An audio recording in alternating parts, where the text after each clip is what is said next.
Hello, this is Kirill from forexboat.com and welcome back to the course on testing and optimization in MetaTrader 4. It has been 1 week since we launched our real test of Simple System version 5.0, and let's check in to see how it's going. So first of all, let's bring up the calendar, and here you'll see that today is the 28th of September 2014. We launched the real test on Monday the 22nd September of 2014.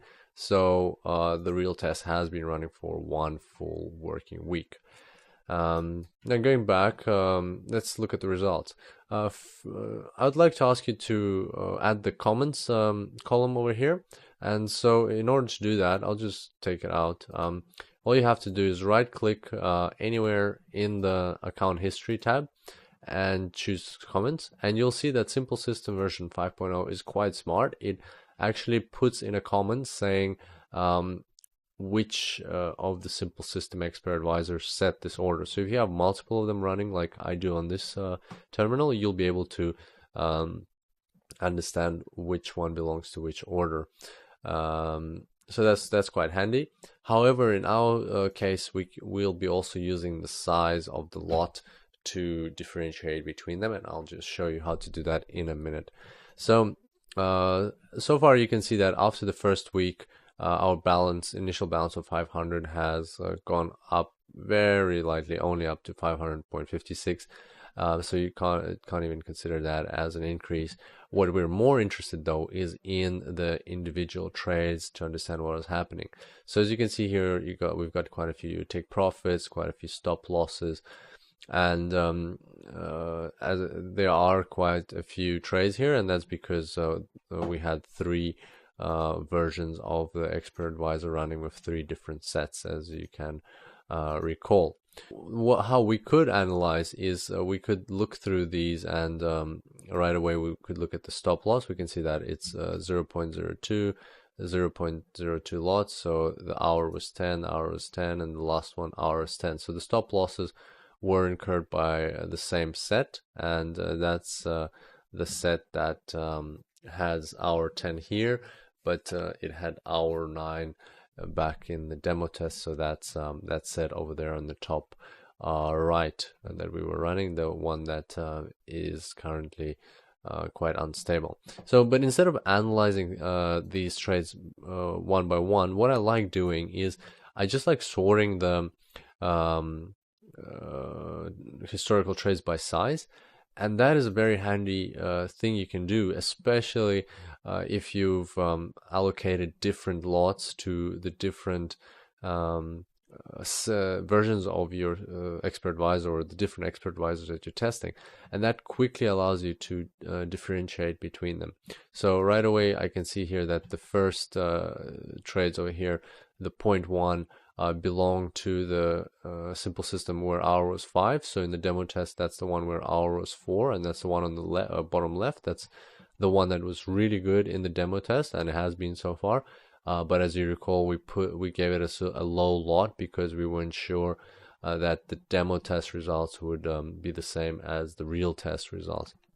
And then the 0.2 lot is the one that's quite unstable on the demo test, and we didn't know that at the time of launching the real test. So we thought that maybe we'll give it 0.02 of a lot because it's got some potential, and 0.3 of a lot is 0.03 of a lot is the test that the set that had no loss trades on the demo test. And as you can see here, it's got 1 loss trade, but which wasn't a stop loss, which was a timeout.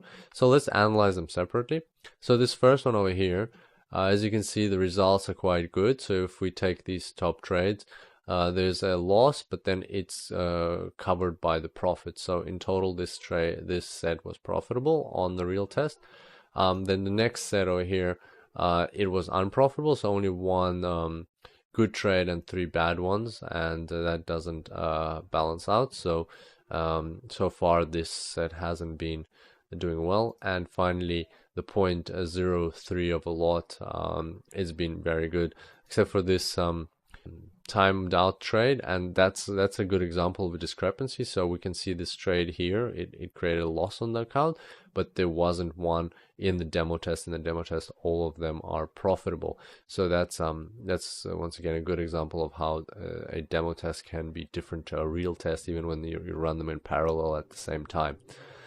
So first thing that comes into mind is that you'd want to take this set off your test and like exclude this set from the further test on your real account, because it's doing so badly. But I just wanted to use this tutorial as an example of how you handle these kind of psychological dilemmas, because in reality what we're testing here is we're not trying to get all of them together to work really well and create a profit on our account. What we're doing is we're using this account of $500 to run a real test of each one of these expert advisors, and we want to analyze them separately.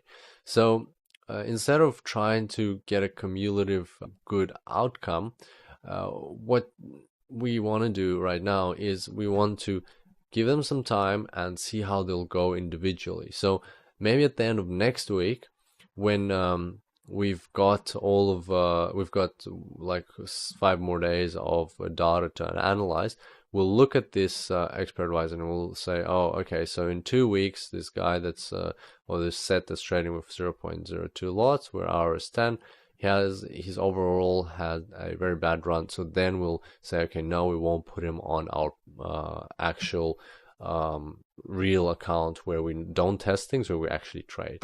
And so we'll analyze them separately anyway. And you have to kind of withstand the urge to make alterations to your test, because once you've launched them, you should give them some time to have enough momentum, build up enough momentum so that you can actually analyze the results with quite a good level of certainty. And another thing that might come into mind is to change the lots. Say this one's doing really well, let's put up its lots. This one's doing better than we thought, let's put up its lots, and let's put down the lots of this one. We can do that, but I won't in this case, because it's very convenient to sort by lots like this and analyze them. And if we change the lots, then they'll be jumbled around and it will be hard to find them. And what we will have to do is then we'll have to copy all of this history, export it into Excel, and then use this comments section to sort our trades and find the right ones.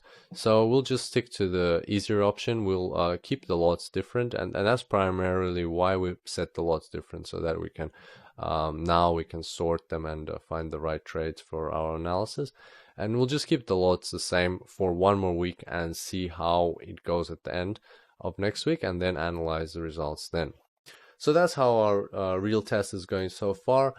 I hope you're finding it really interesting, because personally I'm very excited about all of this, and it's been a great demo plus real test combination. Let's wait and see what happens next week, and I look forward to seeing you on the next tutorial. Until then, happy trading.